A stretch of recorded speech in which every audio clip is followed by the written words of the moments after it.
chance to drop by the bookshop yet? See you around.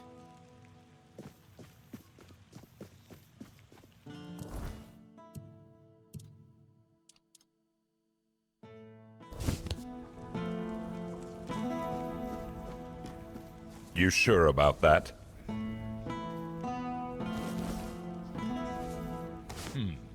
Haven't seen your face around here before. A visitor, eh? Try to stay out of trouble. I'd rather not have to put your name on the bounty board. No, that'd be Sheena. I keep this camp running and make sure everyone's pulling their weight. Idle hands have no place in Camelot's army, especially not on a mission like this. Trouble is, we've got more work than men. So if you're looking to earn some coin, check the notice board. I've posted a few bounties. I can't spare any soldiers to deal with things outside of Kunacht, but I'll be damned if I let those bandit scum run loose. I handle what makes soldiers fight. Sheena handles what keeps them comfortable. You want glory and gold? See me. You want a softer pillow or a warm meal? That's Sheena's domain. Legate Denham is in charge here. Sometimes I wonder if he upset someone higher up to get sent on this mission, because this place, it's a damn mess. Lord Yvain's acting like a maiden on her wedding night, the Red Priests are throwing their weight around, and the locals are ignoring the fact that they're all about to be swallowed by the weirdness. I have no idea how the legate puts up with it all. But, well, at least he's got me to make sure his orders are carried out. I'm Immunis Askell. If you're here for war stories, forget it. I've no time to entertain idle curiosity. Most of the fighting's behind me now. I've traded my sword for paperwork. Not glamorous, but necessary.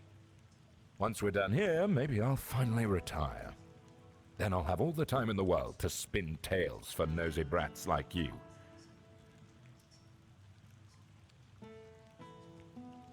I'll await your return.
Ah, here's our troublemaker. You've really caused a stir around here with that spectacle in front of the Menhir. I had everything in order. The cart was ready, and people were all set to move to Camelot. But now, you appear out of nowhere, and suddenly a dying pile of stones lights up like a bonfire. That's bad. That's very bad.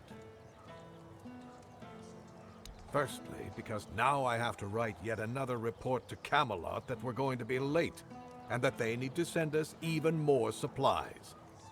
Secondly, you've somehow reignited the Menhir, And this has reignited people's hopes that they can stay. And that's dangerous. And before you ask why it's dangerous, take a look around town. The recent Red Death outbreak took its toll. And I'm pretty sure things are just going to get worse and worse. But you should be thankful to them. Their hopes are the only reason we haven't locked you up for sabotaging our initiative.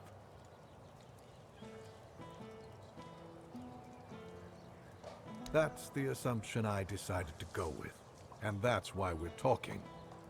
Perhaps there's still a chance to sort out this mess.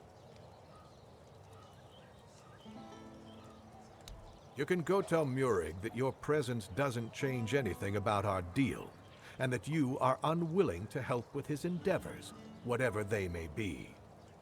And if he doesn't listen, play along, but come back to me when you learn what he has planned. Isn't it obvious? For the safety of all the residents of Avalon. Only by gathering the Meniers in one place and reigniting them will we be able to keep ourselves safe from the weirdness. Avalon's population has significantly declined over recent years. We're on the brink of extinction, damn it. That's why we need to stick together, to take care of each other. Only Camelot possesses the necessary infrastructure to establish the right conditions for its people. If they remain here, they will die, either from the weirdness itself or from the horde of monsters it spawns. And there aren't enough soldiers here for their protection. You must know that I didn't come here just to obey orders. I truly believe that this is the only way to save everyone on Avalon.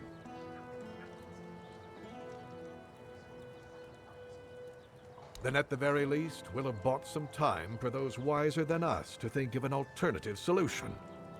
Perhaps we will invade Tuathon, like in the glorious old days.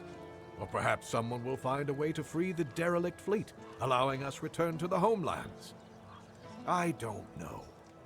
But there's one thing I'm certain of, and I'll repeat it as often as necessary. Only by standing together can we overcome the weirdness. Scattering our people across the island is the worst solution, and it's a sure path to our ruin. Murig, who apparently prefers to be called Maggot, is a druid, even though he may not look the part. And druids are the only ones who know the rituals necessary to ignite the Meniers. Due to bad luck, or more accurately, the decisions of my superiors, our options for druids are limited. That's why I'm forced to work with Murig, and Prophet be my witness, neither of us is happy about that. But I'm no fool. I know that what happened in front of the Menhir might make Murig consider double-crossing us. He'll try to find a way to reignite the Menhir so that it could stay in Kunok despite our agreement. So, if you ever find out what he's planning, if he ever asks you to fetch something for his ritual, you make sure you come to me first.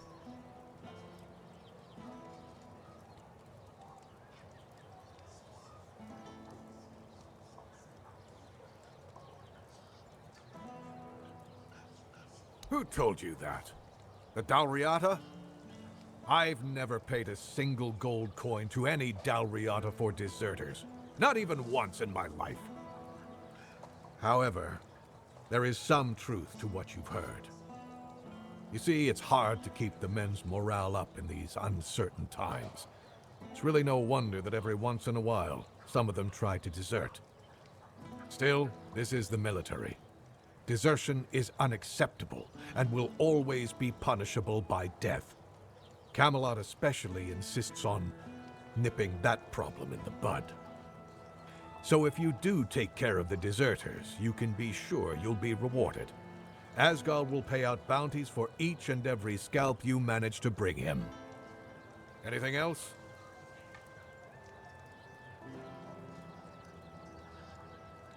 Me? There's not much I can do right now. I have to stay in Kunok with my men until we get the locals to consider moving to Camelot.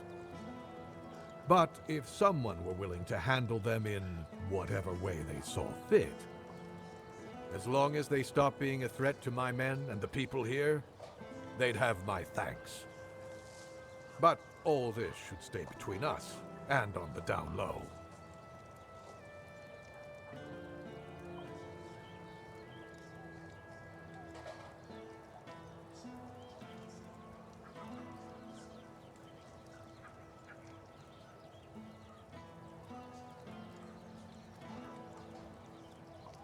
I get that. Just remember, if you change your mind, you know where to find me. I'll await your return. I'll await your return.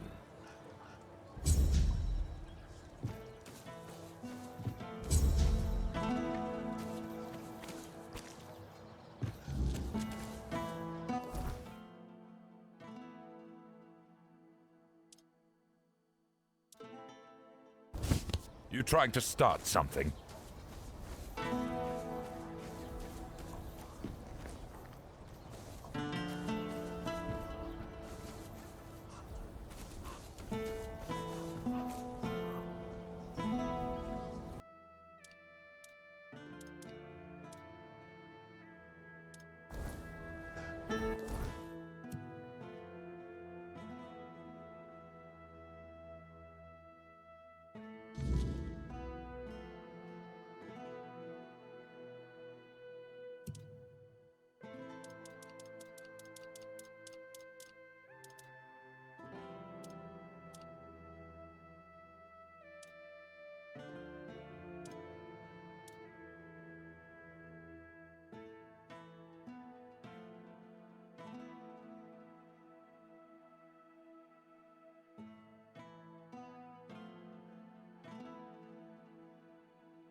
You sure about that?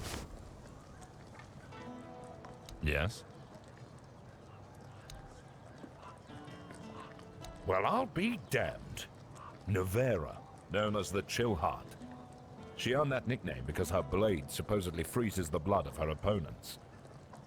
It certainly leaves marks like frostbite. Nevera is said to be a Dalreator from the Forlorn Swords. They say she was too cruel even for her own tribe and was exiled. If you ask me, she should have stayed there. But she won't be causing trouble anymore. Here's your reward. Hey, care to humor an old soldier with a friendly spar? These bones could use some warming up.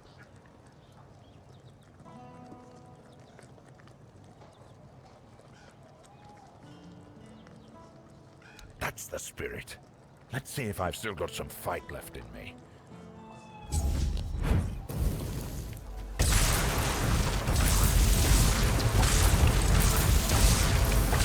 I fought tougher than you. Damn it all, that was pathetic. 2 strikes and I'm on my ass. What happened to me? I used to be a force to be reckoned with. Now I'm just an old fool, shuffling papers and barking orders.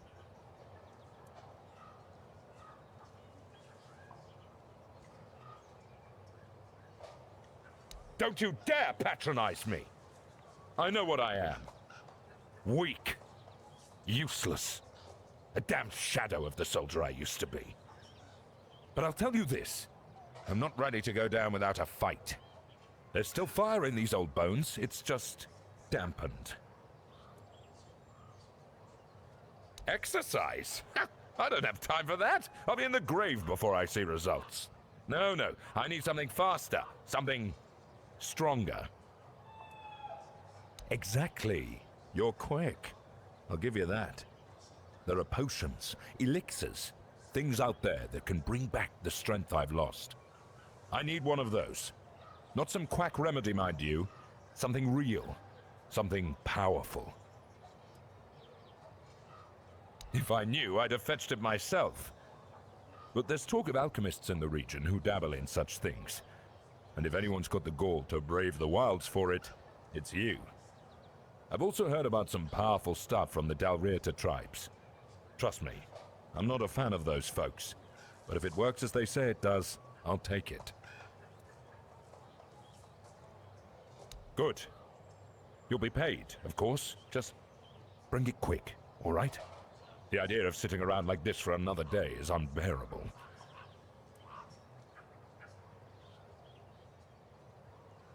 Yes? Excellent. Here's your gold. I'll await your return.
Spare a coin for the hungry.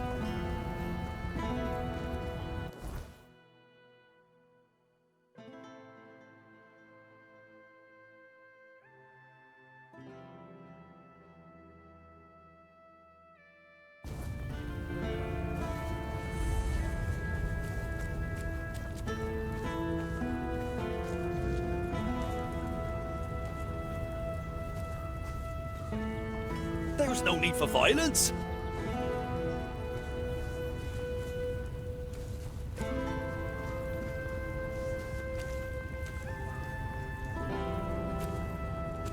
You're not here to talk about the men here, are you?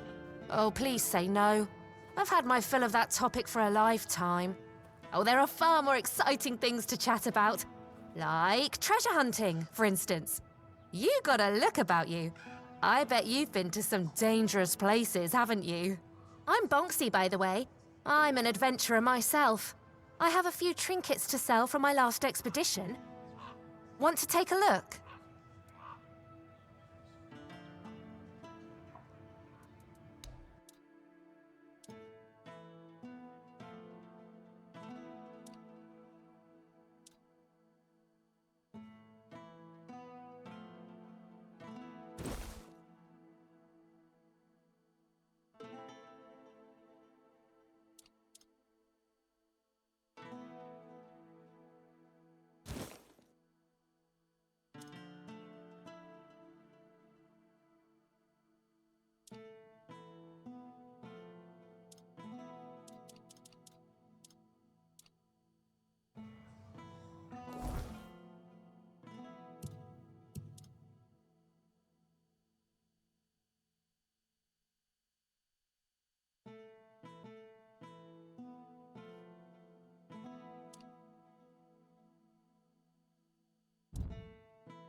Good to see you.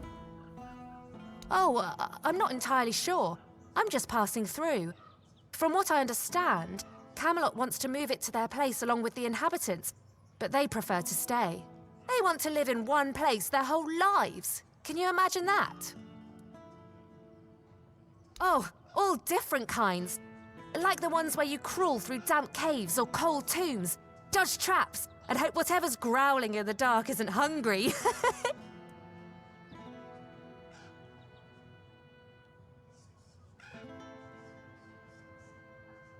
Really? Oh, then you know exactly what I'm talking about. Oh, maybe I am, but I managed just fine. And I wouldn't trade this life for anything else. If I had to stay in one place, I'd die of boredom. Oh, I just take old, forgotten trinkets. They're no use for the dead anyway. It's not robbery if nobody's around to miss them. Think of it as giving treasures a second chance to shine. A trip to the caves by the bay in the south. The bandits set up a camp there, so I decided to go after their loot. After all, stealing from a thief isn't a crime, right? They were drunk, so I thought I could sneak in and grab the treasure without any trouble. But I guess I underestimated them. They caught on and started chasing me. 4 or 5 of them, I think. I made it to the exit, and then there was a giant ogre on the beach. I barely managed to slip past it, and the bandits backed off.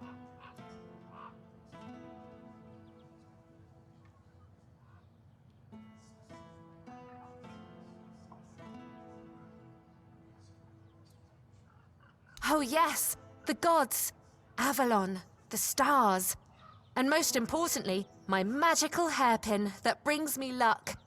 I bought it from a lovely wandering merchant named Malachi. I'll show you on the map where I last found him.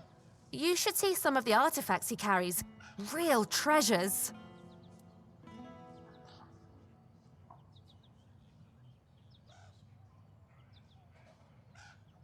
Slowly but surely. In Connacht, fewer people than I expected are looking for artifacts, potion ingredients, or adventuring gear, so I'm counting on travelers. Like you. You must be interested in unique enchanted items, right? Oh, of course you are. I've got something, well, peculiar. But it comes with a fascinating story. It's a piece of armor I found on one of my expeditions. A beautiful, knightly breastplate with just one tiny flaw.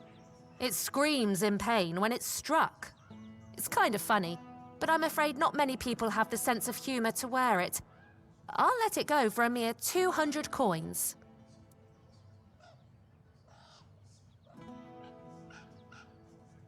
Wonderful, here it is. Oh, one more thing. This armor came with a letter. I found both in the ancestral tomb of the Gévaudan family. Oh, I'm a little jealous, to be honest. This sounds like the beginning of an exciting adventure.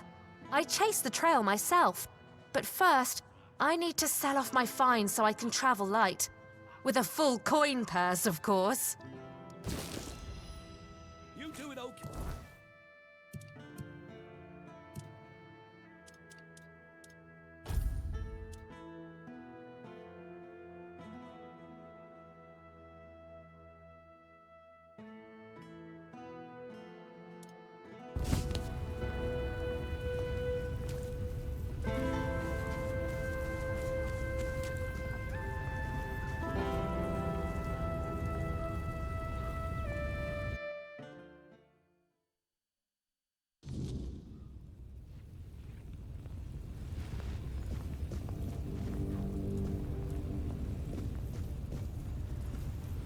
Oh, forgive the mess.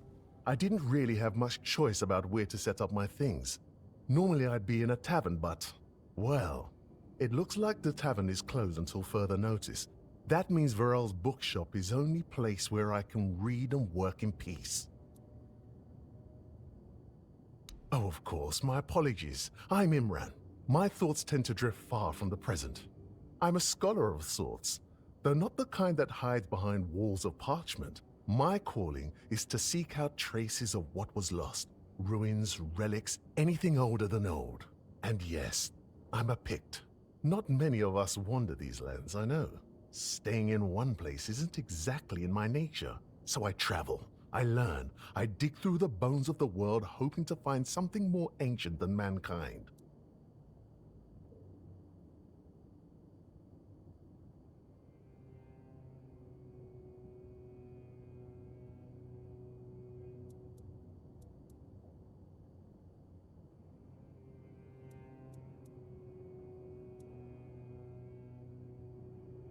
If you're asking out of politeness, let's just leave it at this. I thank you for your interest, but I won't give an answer. Trust me. I could talk the hind leg off a donkey. No need to waste time on such things. Wow! That's really kind of you. So, thanks to Varel's generosity, I managed to get my hands on a certain book. Well, once a book. Now it's just a pile of loose pages. However, these are some truly fascinating loose pages. They're the writings of a Dalariata scribe from nearly 6 centuries ago. Incredible, right? But what's even more astonishing is the content. This man describes encounters with people who knew nothing of King Arthur or the homelands. Nothing at all. Do you understand what that suggests?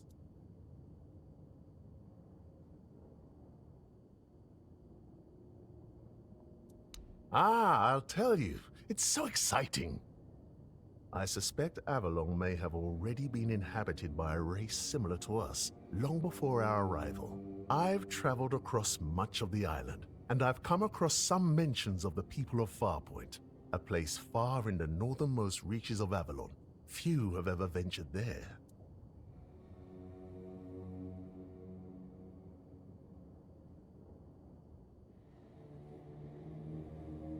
Perhaps the weirdness started to gather and ruin their crops, or made hunting more dangerous. Or maybe it was some sort of conflict that forced them to seek a new place on the island. Or perhaps they simply had a nomadic spirit. It's hard to say with the scraps of information I've managed to gather so far.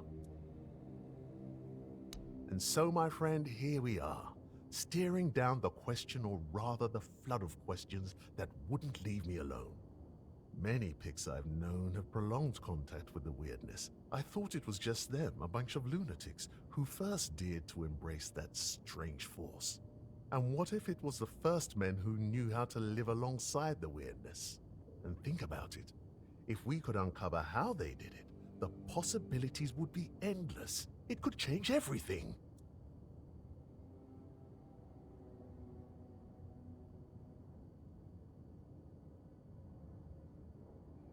But now, I'm trying to pull together more valuable information from these writings. But honestly, I feel like I'm hitting a wall. I won't uncover anything new just sitting here. And unfortunately, I'm stuck here for the time being. I got injured on my way to Connacht, and I'm not quite back to my full strength yet.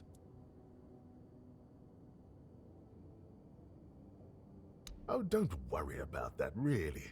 It's more of a... let's call it an occupational hazard rather than an actual ailment. I have to give myself some time and everything will settle back into place. I'll be as fit as a fiddle, or whatever it is you say here. Yes, something like that. The Grotto of First Men. That tribal scribe detailed where it should be located. And I'm assuming you're asking for a reason, aren't you? I'd love to go there myself, but this is a matter of some importance to me. I don't want to wait for this one. So, if you're one of those bold souls who take such ventures, I'd be more than willing to entrust this task to you.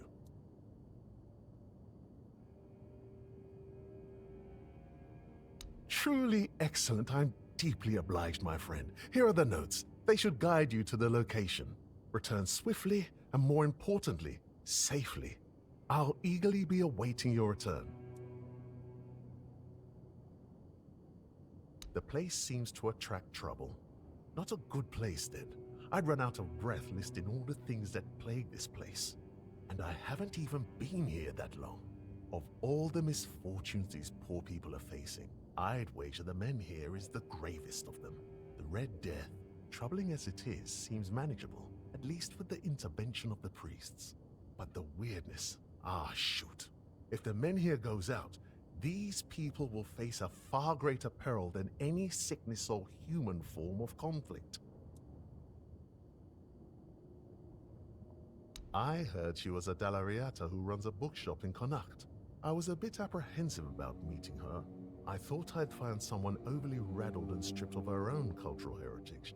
But Varel, she's different. And I admire her work that she even bothers to do it.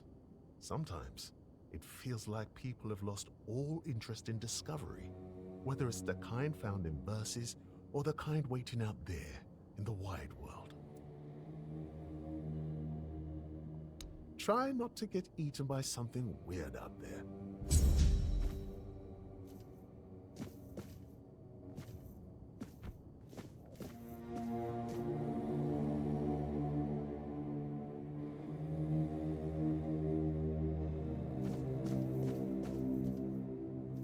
Welcome to Vrel's bookshop. No reading without buying. And if you're here for porn, kindly leave before you start.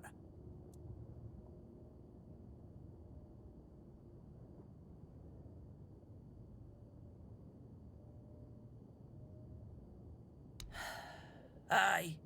Look, I don't begrudge anybody their reading habits. Each to their own. But some things should be kept private. Aye. Not only can I read, I can even make recommendations. Imagine that. So, if you have a joke to tell, don't bother. I'm pretty sure I've heard them all.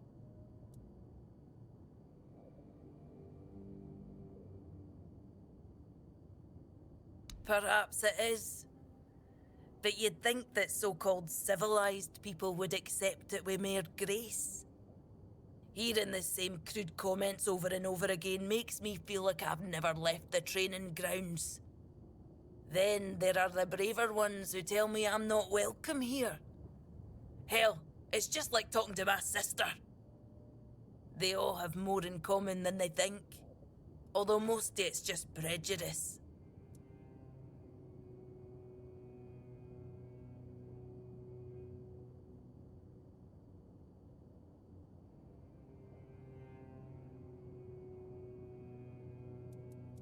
Let me guess. Your friend's a Camlosian who's heard the Berserker potion can make a man tear a bear's arms from its sockets, and now he thinks he can be like us. Hate to break it to you, but that's no how it works. Our strength comes from battle, from blood, and that brew is Mither's ain rage running in our veins. Besides, it's a tribe secret. I might have left the Volker, but I'm no about to hand over our secrets just to anybody.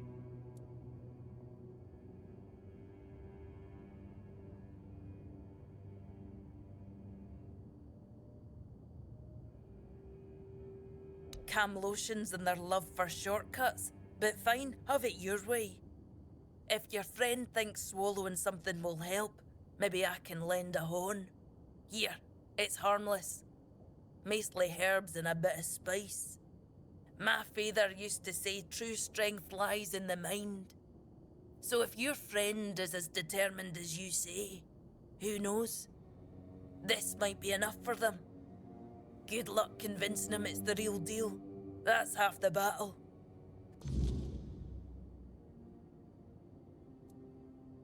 This shop belonged to my late husband. We met on the road. I was a mercenary hired to protect the caravan. He was a fine older gentleman, fascinated with a Del Rita lass who shared his love for books. It was a lethal combination for my poor heart. We didn't get near enough years together, but we were happy. We didn't have much family left, and they couldn't care less about this place, so he left it all to me. Well, I can't just take the shop and hitch it to a cart, can I? Although I suppose that might be more or less what I need to do. I didn't hate living here, you know. It was fine when my husband was still alive. I even thought people were starting to warm up to me. And then he died, and the respect died with him. And then Camelot arrived. Everything just went downhill for there.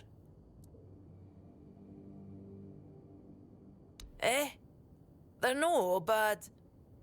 I know it might sound like I was some poor, misunderstood girl with unusual interests, but that wasn't the case. I was a rightful member of the tribe, and believe me, I didn't get my name for nothing. My father made sure of it. I just wasn't my sister. Funnily enough, She was the one who saw it as a problem. Vran believed that my lackey ambition to be the top Vokar warrior somehow made her look bad. Every time I went to the temple to read in peace, she was on my ass about it. Until one day, she yelled at me to either step up or get the hell out of her tribe. You can guess the rest. Oh, great. How's she doing? Still on her path to becoming the pinnacle of tribal perfection?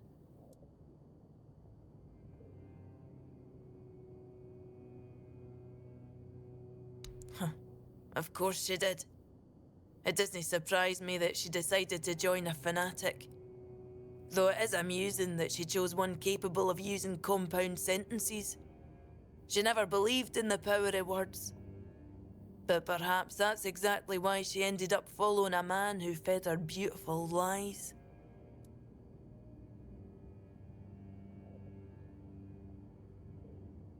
I am no sure. When they decide to kick you out and take your name, they make a whole ceremony of it. But I left pretty much the moment my sister stopped yelling. You don't have to be there for it though. Vran might have been pissed off enough to go through with it. So, maybe. I don't really care. I'm not gonna stop using my name just because my little sister told me to. Oh, expecting a weein'? Congratulations! Lucky you. I don't think I've seen a newborn in Cunicht for as long as I've lived here.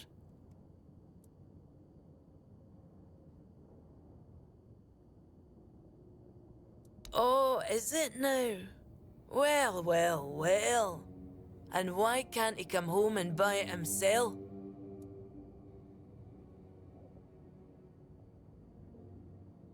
I do. The question is, do you? I bet he sold you some sob story about how a big bad Delrida chased him off because he's a poor Camlosian soldier.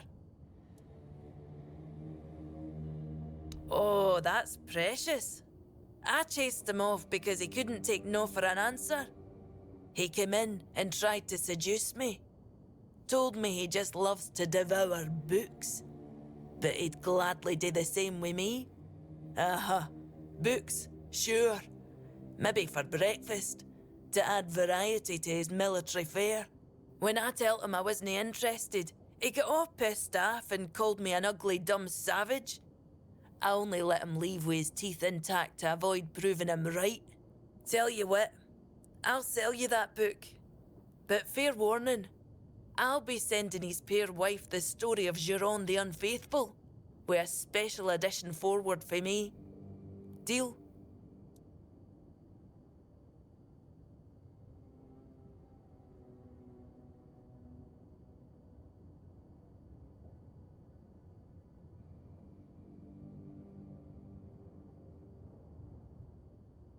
Ha!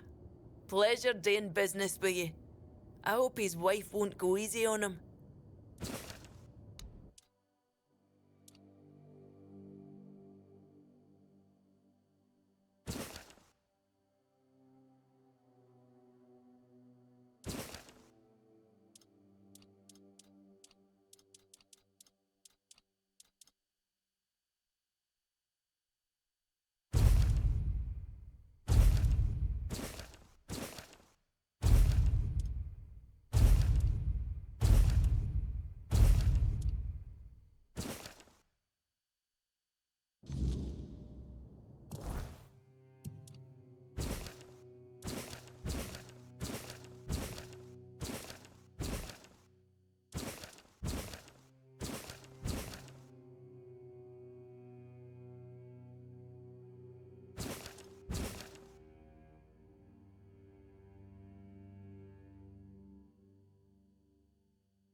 Oh, hello there. Elixirs, powders, ointments, got something for wounds, poisons, something to keep you on your feet through the night and help you survive the cold. And all of it made by my own hands, with science. No tricks, no vile spells. Yes, all magic is a scam. An illusion that pretends to give you something but always takes more in return. My elixirs work because they're based on knowledge and experience, not some fickle power from another world. Anyway, go ahead and read my anti-magic manifesto. I've laid it all out, why the magical plague must be wiped from Avalon.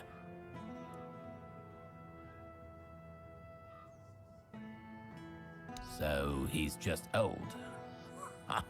There's no magic cure for that.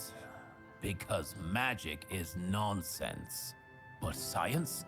Science has solutions. This is a blend of stimulants and enhancers. It'll make him feel like he's 20 again. Side effects? Sure, there might be some.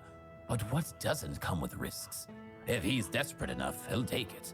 If not, let him rot with his natural decline. Here, take this recipe, but prepare it carefully. Precision matters if you don't want it blowing up in your face, or his.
Got money?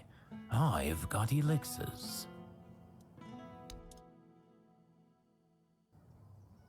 Always a pleasure. Hello there. Looking for solid, affordable gear?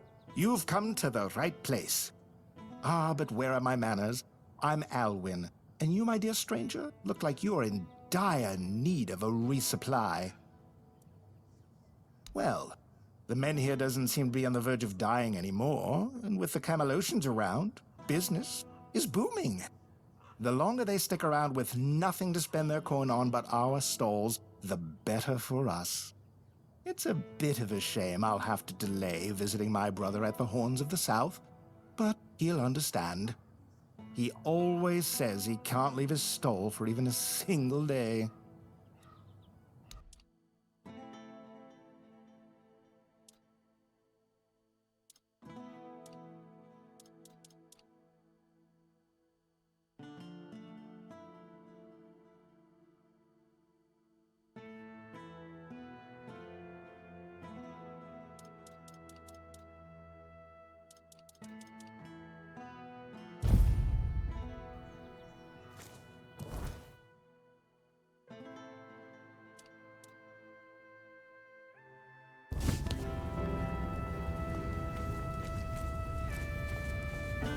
No need for that, is there? Welcome! I haven't seen you around before, but since you decided to visit, I can tell that you have excellent taste.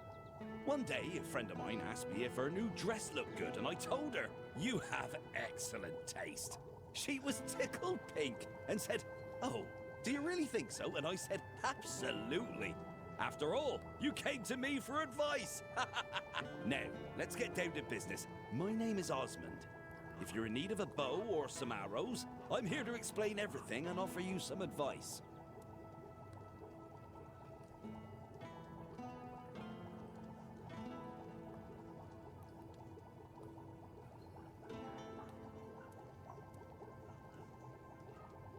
Gossip is for women and innkeepers. You should see Morag for that. She's both. She's a good one. About 3 years ago, I helped her fix her roof because her husband had died, and there was no one else to do it. She still mentions it. Osmond, you fixed that roof better than any roofer could. She tells me that every time she sees me.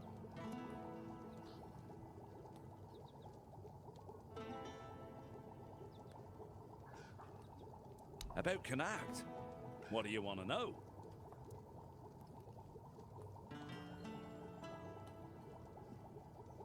There's not much to say. They told us the Menhir's gone out, and now they want to move us along with it, but the way they're handling it, they've been here for weeks. If I were in charge of the Camelot troops, we'd have been done in 3 days. He's a good man, but that woman of his, oh, mother preserve me. She once set herself on fire along with half the mansion. Yvain nearly lost his life trying to save her. Honestly, I'd have just let her burn. She wants to go up in smoke, be my guest. It's a shame about the mansion, though. I was born here, and I've been shooting a bow ever since I was a wee lad. Even as a nipper, I had better aim than boys 5 years older than me. Around 81 or 82, I remember being allowed to practice with the adults, even though I was only 14 or so. One time, our master, we called him Uncle, gathered us in a meadow. He said, "Lads, we're gonna have a contest. Whoever shoots the farthest gets a honeyed apple and a beer from me." They were shooting and shooting, but I just took one glance, aimed, and whoosh. My arrow flew half again as far as their farthest shot. 300 meters easily. So they turned to me and went, "Come on, Osmond, we can't compete with you. You always win." Osmond, you always win. That's what they said.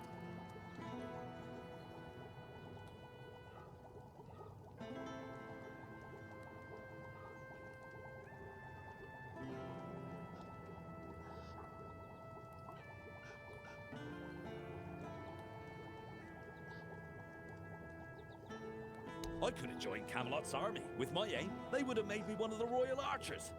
But leaving was tough, especially since the girls here love to watch me shoot.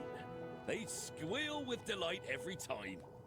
And in Camelot, during a war, who knows what might have happened, so I decided to stay in Connacht and join the Watch.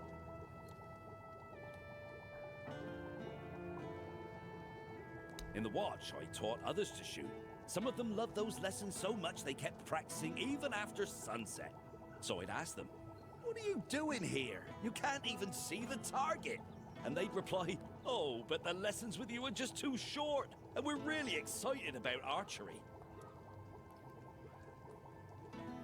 I kept participating in tournaments. People often bet against me, claiming I couldn't hit a bird in flight or a birch as thin as 2 fingers.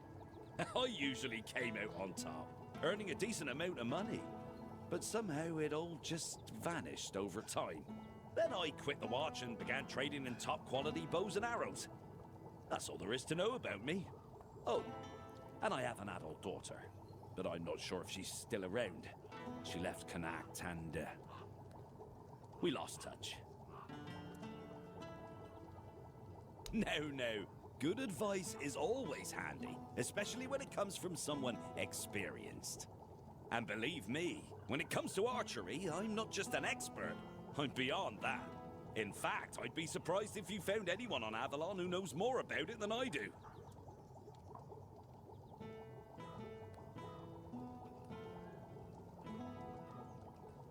Well, find me someone else who's been doing this for over 40 years.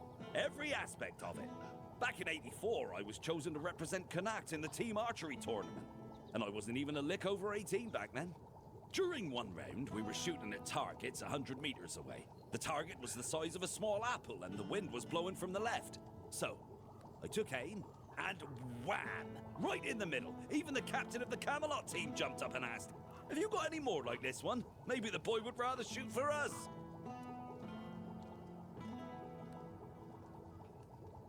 If you were older, you surely would have heard of me. I could have been the first of Avalon's archers. They almost knighted me. But as it happened, I joined the Watch, got married, and, well, that was that. Hey, if only I'd had the common sense back then that I have now. As it happens, there's something you can do for me. I've written a letter to Lord Yvain, a few suggestions on how, in my view, he ought to handle this whole business with Camelot. Figured he could use a bit of advice from someone with strategic sense, a head for negotiation, and a touch of military experience. Would you take it to him? You've got younger legs, and I'd rather not leave my stall unattended. I'll give you a few coins for your trouble. Brilliant! Here you go. Just don't lose it. I've only got the one copy, and I've no mind to write it all out again. Hello again. What do you need today? Oh? How did it go? Did he read it? What did he say? So what, you're keeping it tucked away somewhere, waiting for the perfect moment. Just remember, the longer you put it off, the less that letter's worth. After the fact, even the best advice means nothing. Hello again. What do you need today?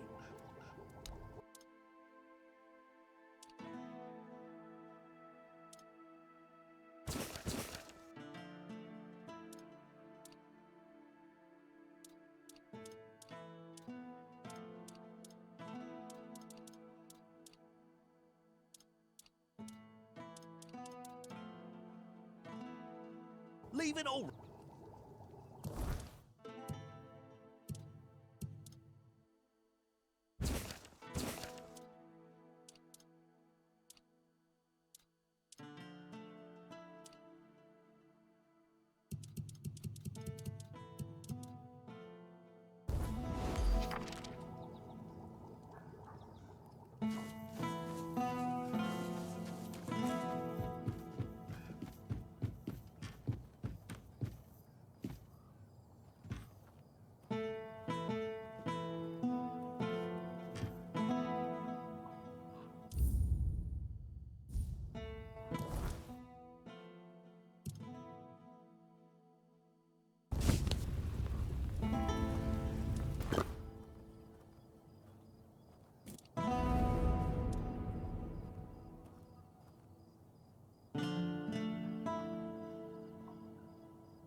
Help a soul out on your journey, will you?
Spare a coin for the hungry.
Spare a coin for the... There's nothing.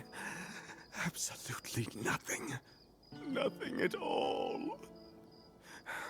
And there will never be anything.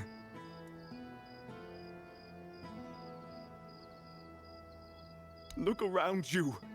Everything you see doesn't exist. We're not here. And the real Lord, the Four-Armed King, is lost forever. It's just greedy, deceitful lords everywhere. False kings. There is no king. Sagramore wanted too much. And vain. He doesn't even know what he wants. Nothing. There's just nothing.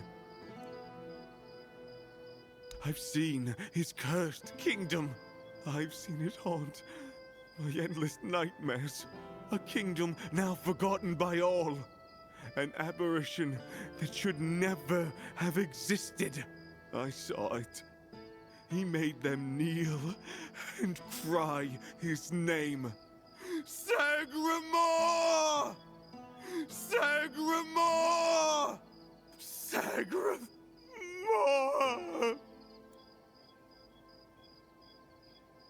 Present but absent.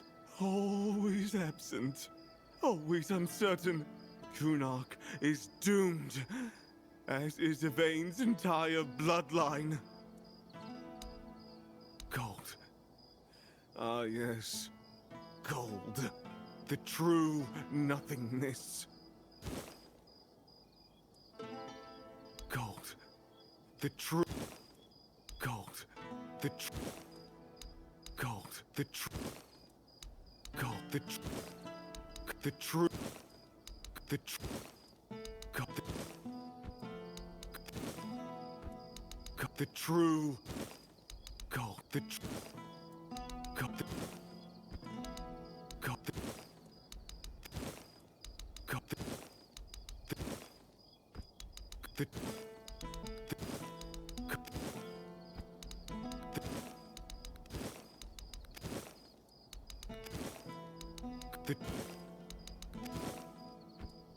the true, God, the true, the true, God, the, God, the,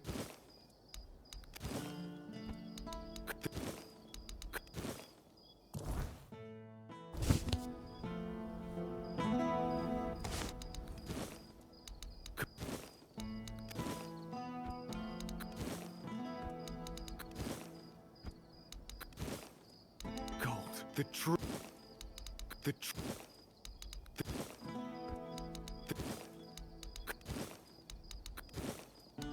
the true, the true, the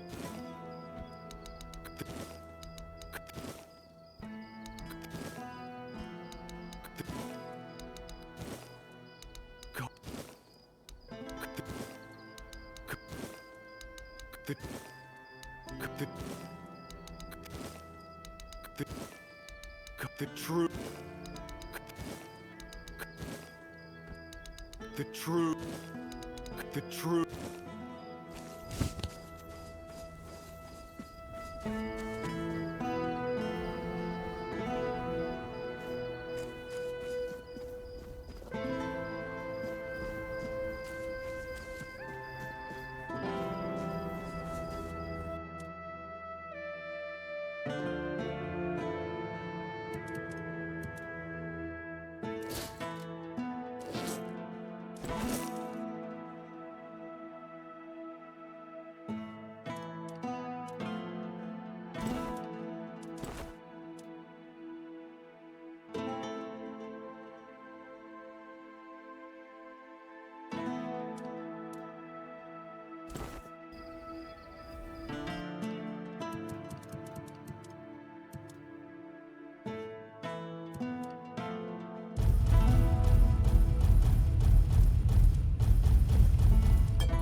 Careful with that.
Have some spare food or coin? Anything helps. I didn't mean to be a bother. I'm really sorry.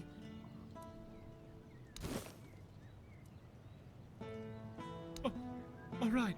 I promise I won't bother you. Oh, I promise I...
You see all these people?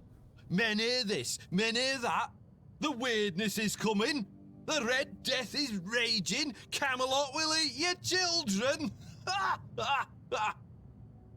They scream and run around like headless chickens. But in the end, they all kick the bucket just the same. Am I wrong?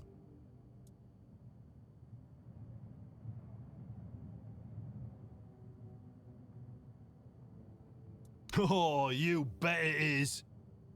Some folks go on about how life's a miracle, gifted by the gods and should be cherished. All the while, trembling in their boots, afraid it'll slip away. But me? I'd rather have one more month with a pipe full of heather bloom and a smile on my face than 20 years of worrying about the weirdness, the Red Death, or some other crap.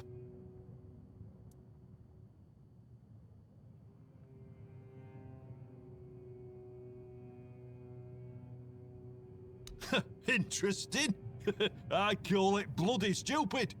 I traded some noble brat for it. Give him a bow. He said he'd need it when Camelot tries to take the men here by force. Poor fool thinks that's what matters. You can't explain it to someone like that. If you think it's stupid, why did you take it, eh? Exactly because it's stupid. One look at it, and my face lights up. Life's bloody dumb. We pull serious faces and pretend it's not, while the gods fart on us from above and burst out laughing. So I figured I'd just join in. Before I took up smoking full time, I was Yvain's huntsman. Oh, don't look at me like that, it's true. Hunted game every day. Now and then I organised proper ceremonies for the Lord and his court. Oh, you should have seen it. Special garments, dogs, falcons, nobles everywhere. And me in front, leading, teaching. Ha ha! Oh, those were the good days. The men here's weakened. The forest's got less game. And there's more filth crawling out of the weirdness. So Yvain called off the hunts. Too dangerous. That bastard, with those words, he took away the greatest joy I had. So I thought, sod it. And now I sit here and indulge the second greatest joy. Go on, laugh at life. It's already laughing at you.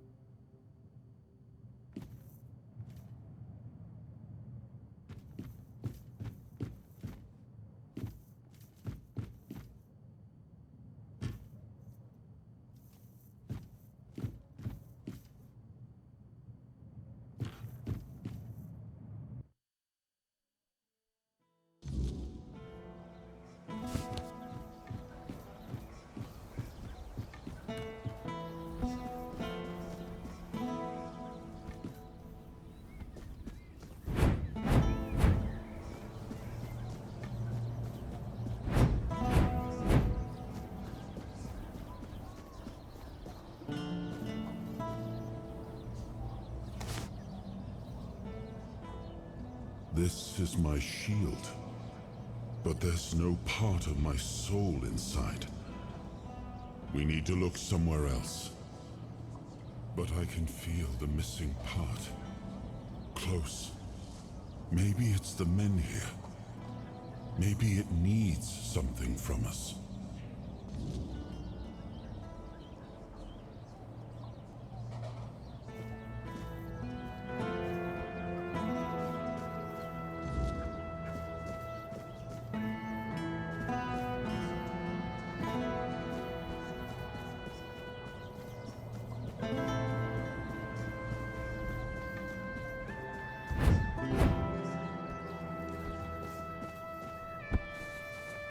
Spare a coin for the offering.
No need for that, is there?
Careful with that.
The biting refugee!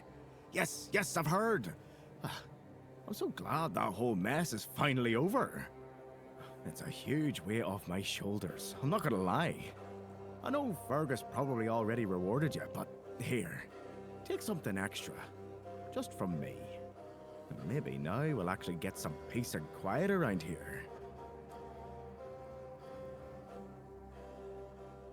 Well, the thing is, I've always liked the village and the veterans living here. When you go to the tavern, they'd always share a drink and a story with you. Some of them can be real dicks. Take Tadkin, for example. But all in all, it's always been a nice place to visit. So, when the opportunity came up, I figured, why not? But the moment I took this post, I stopped being Tiernan the drinking buddy and turned into their punching bag. It's just demands, demands, demands. And when I don't meet them immediately, they start yelling and calling me names. Now I get what people mean when they say, be careful what you wish for. Because clearly, I was the best man for the job. A man with a bad leg. Perfect for running around fixing things, right? I wanted to be a builder. Big things, lighthouses, bridges. But Dara took one look at me and thought, maybe not the guy who lives like a drunk on ice. So they found me something else. Repairs. Patching up what's already standing. Not quite what I dreamed of. But hey, at least nothing I work on is tall enough to kill me if I fall off. Well, unless you count that one time I got too ambitious. Turns out, hanging tapestries isn't as harmless as it sounds. Some old man came to the keep carrying the head of a dreadful bandit leader. All because he wanted to join his wife here in the Horns. Can you believe that? And here I thought that kind of love only existed in songs.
Ah, my dear, you do have exquisite timing. Here, a little something to brighten your day.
There's no need for violins.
Spare a coin for the hungry.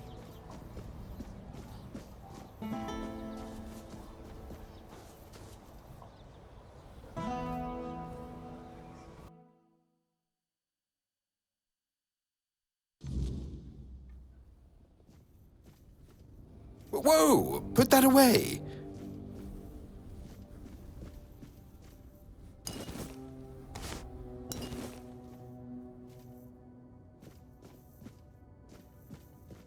You startled me.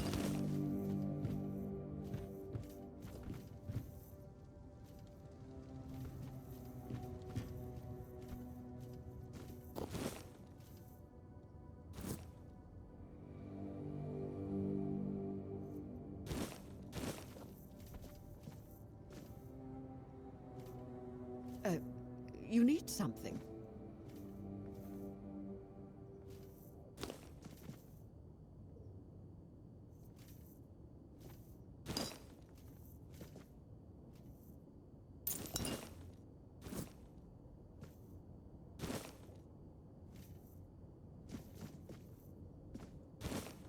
You startled me.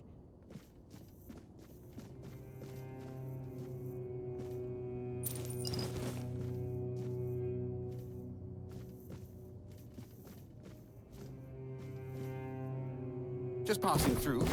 Good.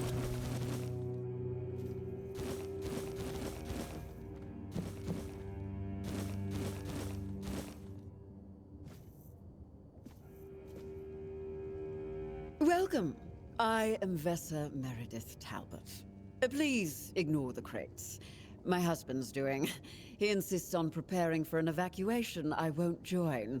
4 generations of my family have lived here. The wordness may take it from me, but I will not abandon it willingly.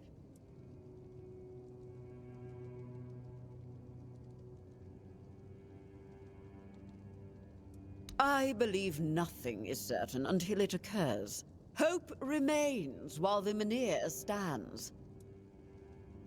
Each generation of my family faced a crisis, and each endured. What message does it send if I'm the first to abandon our legacy? Eadbert has always been cautious, but there are times when caution becomes cowardice. The Menhir still stands. Lord Yvain still searches for solutions. And I've heard that the Menhir responded to you. If such miracles are possible, why surrender before the battle is truly lost? Lord Yvain carries a heavy burden, and he's looking for balance. He's searching for a solution that preserves both our people and heritage. His heart is true. Well, at least that's what I chose to believe. Action without wisdom is merely motion. And what's the point in that?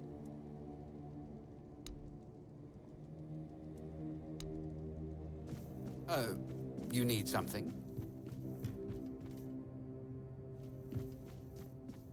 Ah, a visitor. I'm Eadbert Talbot, at your service. Pardon the mess, we're packing. The weirdness is drawing near, and I intend to have my family in Borough by week's end. Wait. You must be the stranger everyone's talking about. The one who made the Menhir glow brighter. Just perfect. My wife already refuses to leave, and now your arrival will only fuel her delusions. Family legacy, ancestral home, take your pick. Her family has held this estate for generations. My wife can't see reason. She believes Lord Yvain will find a solution. Ha! That man can't decide what to eat for breakfast without a committee. They're our best hope. And if they take the Menhirs from all across the land and dump them all in Camelot, well, one final sanctuary is better than scattered outposts falling one by one. Will it be crowded? Yes. But I'd rather my family live in discomfort than die in luxury. They know what they're doing. I trust them more than this dying town, and definitely more than our Yvain.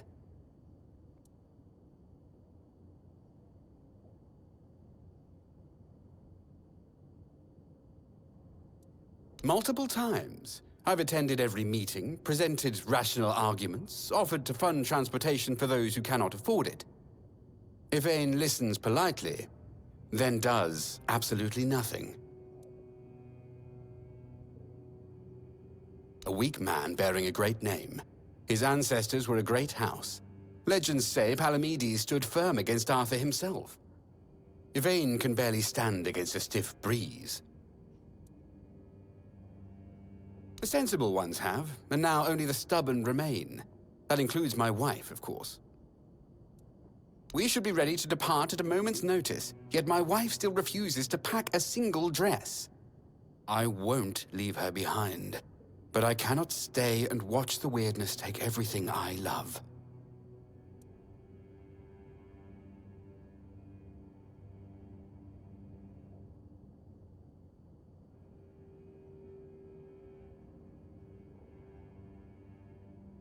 Short of the weirdness retreating, no, I don't think so. Then I face an impossible choice.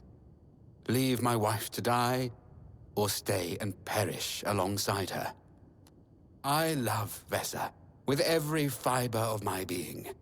I cannot imagine life without her. Perhaps in the final hour, faced with the encroaching fog, she will change her mind.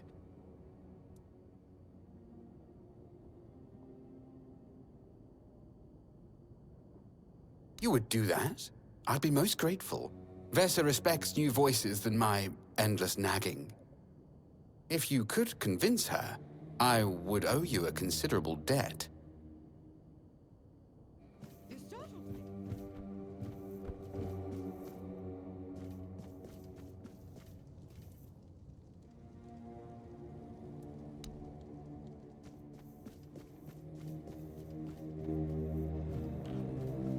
You startled me.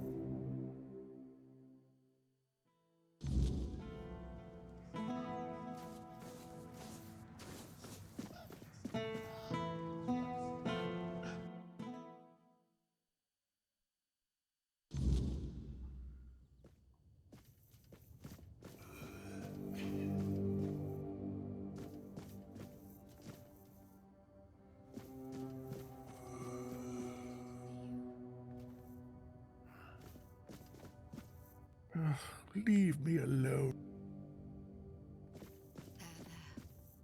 You're going to feel better soon. I'm just... Show the horse! Clink, clink, clink! Move out! Oh. Ding, ding! Carries the sound! Carries through the stones! Through the bones! Creak, creak, creak! The bones of the crones! Creak, creak!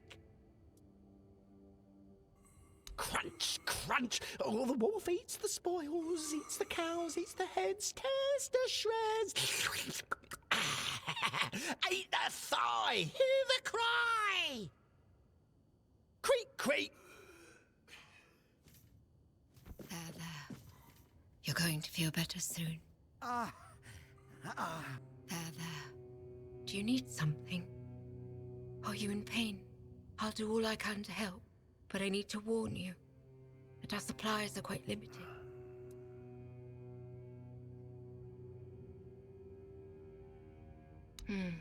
Here. Well, actually, the hospital is run by Camelot. I'm just an apprentice to Neonte, the priestess of the All-Mother here in Kunot. But the healer from Camelot is dead. And Neonte's been so... It seems I'm on my own.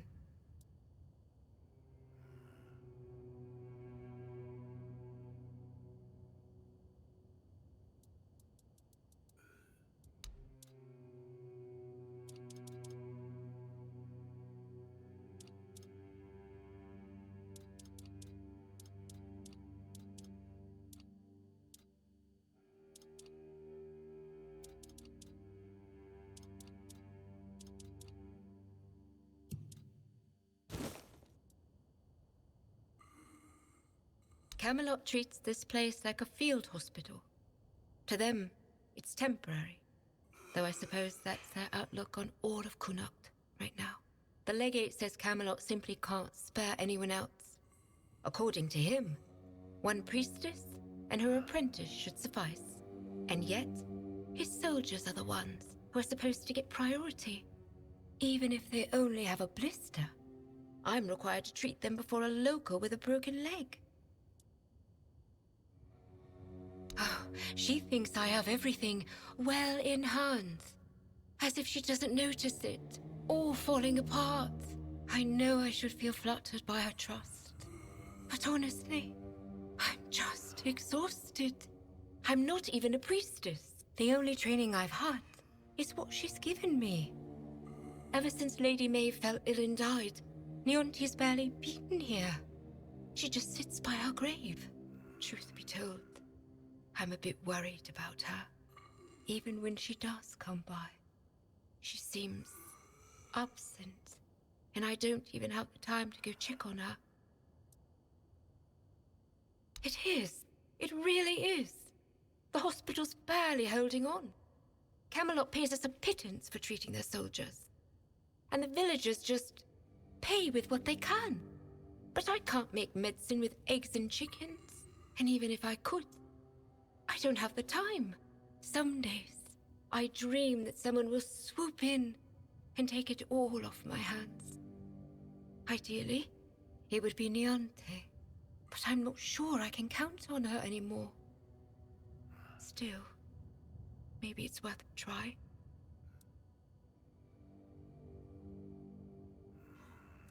No one knows. He barely speaks. And when he does, it's all nonsense. The poor man's lost his mind. I'm afraid there's no point in talking to him right now. Besides, he needs rest.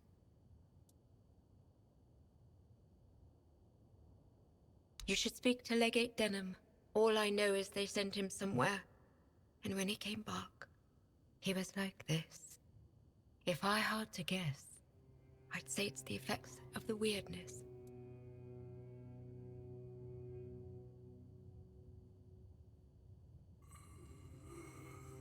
He's a seasoned soldier.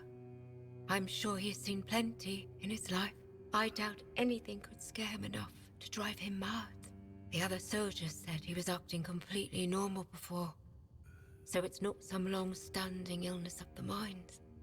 Unless he hid it very well. But I've seen similar cases in people who spend a few nights, or even one, beyond the Menhir's reach.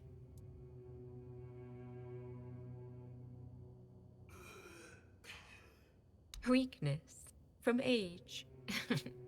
I'm afraid that's something none of us can escape. But even as we grow old, our strength can still be nurtured with care. This herbal brew strengthens the body and clears the mind, but only when used regularly, alongside proper effort, exercising both the mind and body. Here, take the recipe. If your friend seeks a quick fix, this won't satisfy him. True strength comes from consistency, not shortcuts. Please, remind him of that. There is a patient who won't let me treat him. His name's Wilbur, and he's a difficult case. Most of what ails him is just old age. Some days he's clear-headed, but those are becoming fewer and farther between. Lately, he won't let me touch him. He yells at me, claiming I'm keeping him here by force, away from his family. He's even stopped eating and refuses to take his medicine. Honestly, I'm at my wit's end. I don't know how to help him anymore without scaring him even more.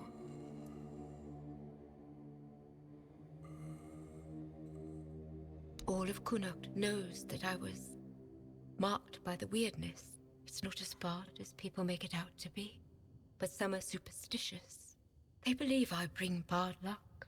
When Niante took me in, there were a lot of whispers, though it got better once I started working in the hospital. Weirdness or not, at least they have a healer. But I'm afraid that, in Wilbur's head, I've become some monstrous figure, keeping him prisoner. You can try, if you'd like. Maybe he'll trust you more than he trusts me. Just, please, be gentle with him. He's been through enough already.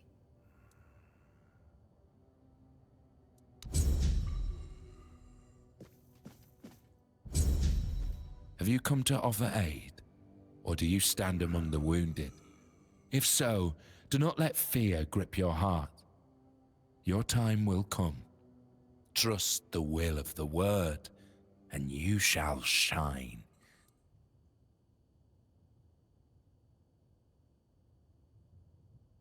No, I am no priest. Merely a corpse through which the word is fulfilled. My path is clear now. When I am strong enough, I shall speak of the miracle I have lived through. In the shadow of the plague I stood, and yet I survived, shielded by the divine protection of the word. I am but an empty vessel, yearning to be filled with the sacred joy of the word. Now I am perfectly blank and naked.